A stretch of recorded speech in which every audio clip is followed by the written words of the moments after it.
Hello Janesville, and welcome back to Park Place Views, the monthly program that aims to keep Janesville residents informed by highlighting the people, places, and partners of the City of Janesville. As always, this program is brought to you by the City of Janesville and JATVMedia Services. I'm your host, Amanda Gilbert, the Communications Specialist for the City of Janesville. In last month's episode, we sat down with Operations Director Ethan Lee, where we talked about all the different responsibilities of the city's Operations Division.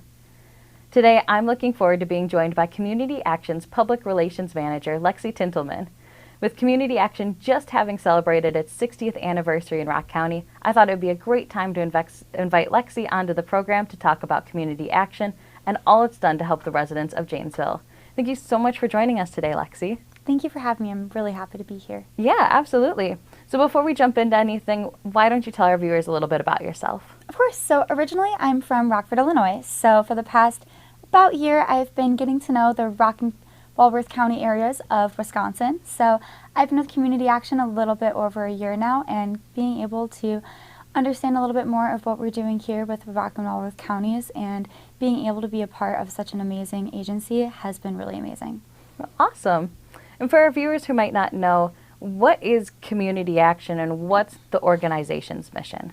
Of course. So Community Action, our Community Action, which is of Rock and Walworth counties, is part of Community Action agencies, which there's almost over 5,000 nationally. Wow.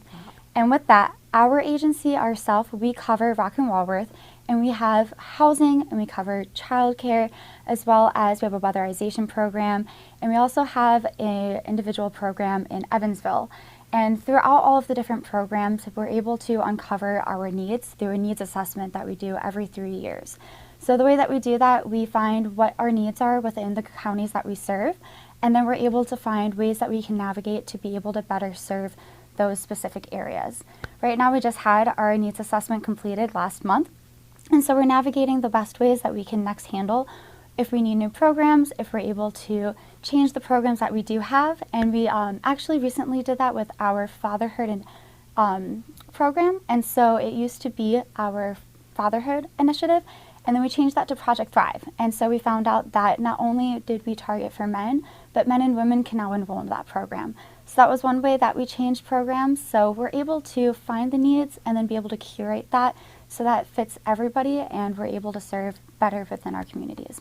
I think that's incredible. One, that you guys touch so many different aspects of needs within the community, with Janesville, Beloit, all of Rock and Walworth counties, but also that you're constantly reevaluating and reassessing the things that are community needs. And I think that's played a big role in how you guys have made it to the huge milestone of 60 years in Rock and Walworth County.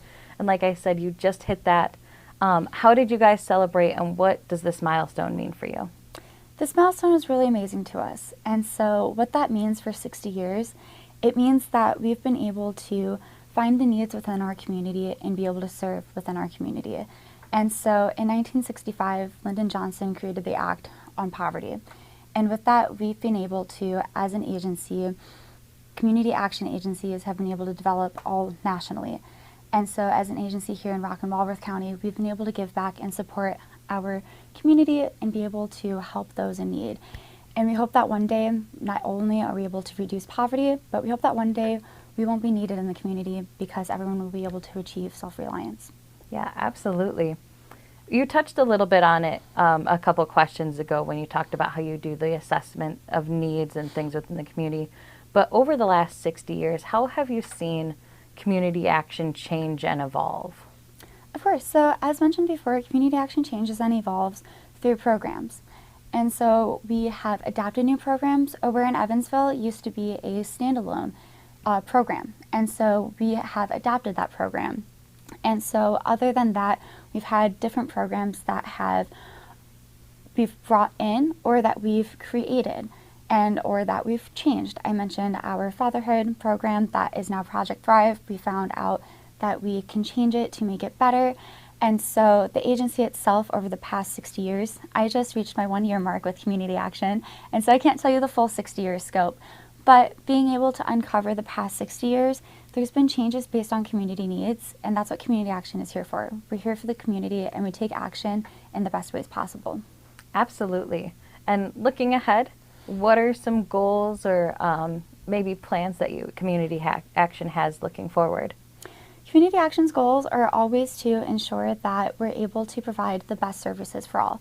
As mentioned through the needs assessment, we found that food insecurity is the #1 need and issue that's arose throughout the past year. And so being able to uncover what is going on in the community at the moment, that is the #1 topic and issue.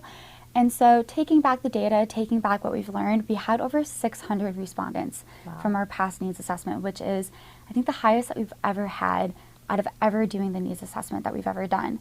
And so collecting that data, taking that information back, our next goal is to find out what can we do as an agency to better support the community in which we serve, and how can we better develop maybe a program, how can we do better as an agency to provide the needs that we already are providing, and how can we better help the neighbors that we have in need. Yeah, absolutely. You talked about Project Thrive a lot, but that's just one of the many, many programs that Community Action offers. Could you talk a little bit about some of the programs you think our residents should be aware of? Of course, we have many great programs. So another one that's really great that touches home here in Janesville is our Child Care Center. So we do have a Community Kids Learning Center, which is here in Janesville, and we just expanded that with the Community Kids Stepping Stones Academy in Beloit. So all of the amazing care that we have provided for many years in Janesville, we were able to have a strategic partnership with the Family Services, and we're now able to have a joint space out in Beloit where we're now able to, I believe we have 15 children enrolled at the moment. We are still hiring and we are still enrolling, so we have that amazing new expansion of a program. As well as we do have a homeless shelter in Darien, Wisconsin. It's our Twin Oaks Shelter for the Homeless. We also have a weatherization program, and that one is also based here in Janesville, but we do cover Rock and Walworth counties with that. As mentioned before, we also have our AWARE program, which is based in Evansville. That one covers a lot of different ways that they help those neighbors in need in Evansville. And we also have our Project Thrive, but with that, they also have a transitional jobs and as well as a skills enhancement. So that covers a lot of different job training programs. And in addition to that, we do also be able to help other different ways that we do throughout the agency. We partner with different agencies in any way possible so that we can provide our services in different ways. We also have our housing program outside of our homeless shelter. We have our rapid rehousing and our other housing services that we're able to help individuals go into transitional living. That's incredible. It's so many different things that you listed off for really any area that a person might need help with, securing that job, becoming a better or more stable parent. You guys offer so much for the community, and I know that we're also tremendously thankful for your presence here in Rock County. Thank you. You mentioned at the start of our interview you've just completed the needs assessment for this year about a month ago. Are there any new programs or initiatives that you're especially excited about? The one that we were really excited about that we were working on for the longest time was having that expansion of our Child Care Center. And so at the moment, the one thing that we were working really hard on is the enrollment of our new child care in Beloit. And so next steps is we are working hard on getting the children enrolled in Beloit. And so once we finalize all of the information and we're able to get that to the public from our needs assessment, we will be able to better analyze what the next steps may be probably towards the end of this year, and we'll be able to share that with the public and see what the next steps may be. Nice. And how will people stay informed of that? Should they watch your socials, your website? Of course. And so the best way to stay informed, once we complete all of that information, we'll have that on our website at community-action.org, as well as we always stay up to date on our socials, on our Facebook, our LinkedIn, on our Instagram, and we always do send out monthly e-blasts. We have about 3,000 individuals on our e-blasts, so if you go onto our website at community-action.org, individuals can sign up to our e-blasts. That helps stay up to date on information with all of our programs, that helps stay up to date on what's going on, as well as ways to stay engaged and stay active and be an advocate, because the #1 thing about being a part of Community Action is being able to advocate for what we do. Yeah, absolutely. So super easy peasy to stay informed on what Community Action is up to. Yep. We talked about at the beginning how it was the 60th anniversary and you guys celebrated with Community Action Day, and it was this great big event. Do you have any other events on the horizon or things coming up that our viewers should know about? We do. So 3 main events that I would like to talk to you about. The next 2 are in August. So August 9th and August 16th are our community cleanup days, and we host those in Beloit, Wisconsin. And those are opportunities for individuals of the neighborhood to be able to take household appliances, things like tires or electronics and things like that, to be able to safely distribute and get rid of in the large dumpsters and provide a safe place to not have a lot of debris or anything at their homes, around in their yard. And so we've had those cleanup days for many years, and it's a strategic partnership with the city of Beloit. And the one that is my baby and that I honestly love holding, it's our annual fundraiser, and it's the Gingerbread Extravaganza. And that is going to be held this year on December 6th. It's a Saturday, the first Saturday of December. And that one's going to be at the Fruzen Middle School in Beloit. And that one's really fun. It's a great time for friends, families, and the children to come and build gingerbread houses, get pictures of Santa Claus, and do really fun, amazing, engaging events during the time. And that one's going to be from 10 a.m. to noon. And that event is really great because it's our annual fundraiser, and our goal is always to raise about $20,000. And 100% of the proceeds all go back to all of the programs that I just mentioned. So tickets will be on sale soon. A lot of great information will be pushed out on our website, through our socials, and through that e-blast that I just mentioned. Awesome. And if our viewers are sitting at home and they're like, oh my gosh, I gotta be involved and help out at these events or the programs that you have, how can they get involved? The best way to get involved would be to access our website at community-action.org. They can always get to know more information by reaching out to myself. They can go on to our Learn More information box by going up to the top hand. They can email that info box, and that info box will go directly to me. Or they can go on to our Contact Us, and they can reach out to my email directly. My email is listed under my name. So Lexi Tintlemann, they can find me and my email address. Or they can sign up through our newsletter. So at the footer of our website, they're able to sign up to our newsletter, and they'll receive all of the information. But I would suggest that if they're specifically interested in learning more about how to volunteer or become more active, reach out directly to me. I'd be more than happy to get them more information, especially if they're in a specific area and are interested in volunteering at a specific location or at one of the great events that I just talked about. Reach out to me and I can get them into contact with that. But always being an advocate is the number one thing I would suggest for people. So to learn and to be able to go out into the community and talk about what we do, that's the great thing I would suggest for individuals watching. Absolutely. And on the flip side of that, Lexi, if we have some viewers that might be watching this, they say, I need to get into this program. I need these services to help me through this time that I'm going through. What's the best way for them to reach out if they're in need of services that you provide? So we try to make everything the best access that we can to individuals in need. So we have a variety of ways that individuals can access our services. One, I would suggest our website is the most accessible way for individuals to locate. We have all of our application forms online. If you go to our website and we have a drop down for all of our programs, all of our applications are located on the website. The only application that is different is our weatherization program.